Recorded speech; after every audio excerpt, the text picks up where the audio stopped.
What we're talking about right now goes right to the core of our survival of our society, to the survival of our communities, our young children.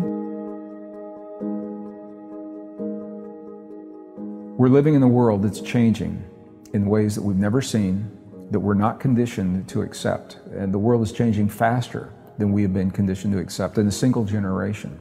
We are trying to solve the problems of the world through a thinking based on false assumptions of obsolete science, such as Darwin's ideas that nature is based upon competition and conflict. So for 150 years, because that was believed to be the theme of nature, it made sense to try to incorporate that theme in our personal lives, in relationships, consciously and subconsciously. I'm not saying everyone does this consciously, but between nations, in communities, and in society, we now know the best science of the modern world tells us that nature's primary rule is cooperation.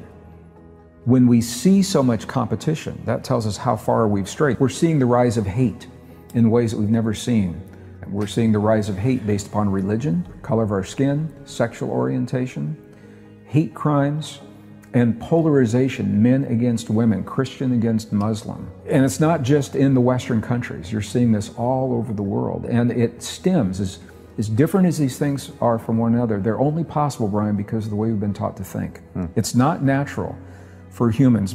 Young babies, studies have been done, babies do not hate, they don't even distinguish color between their race and other races. White babies, black babies, brown babies, Asian, Native American, they don't know the difference until their parents tell them that difference is there. I think about this often. What would it be like to raise an entire generation of young people based upon what we now know to be true in science, rather than these false assumptions? We've asked science to tell us who we are, and science is doing a really good job.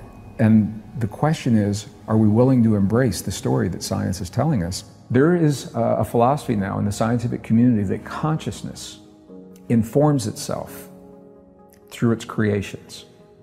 So if you think about that, what we see as movies for entertainment, art, sculpture, music, books, all of the things that we create, that we think we're doing to entertain ourselves, from this perspective, consciousness is asking us in the field to create these things to remind us of our deepest potentials. And if you think about that, you look at the blockbuster movies that surprised even the movie makers, that have had the greatest impact, and as different as they are from one another, they're common themes. So for example, The Matrix obviously comes to mind. That was about a world that we cannot see, that influences us tremendously. Yeah, who sits down to write The Matrix? Where does that idea even come from? Avatar came along after that. Inception. They are mirroring back to us what we are asking of ourselves. We're asking ourselves to remember ourselves,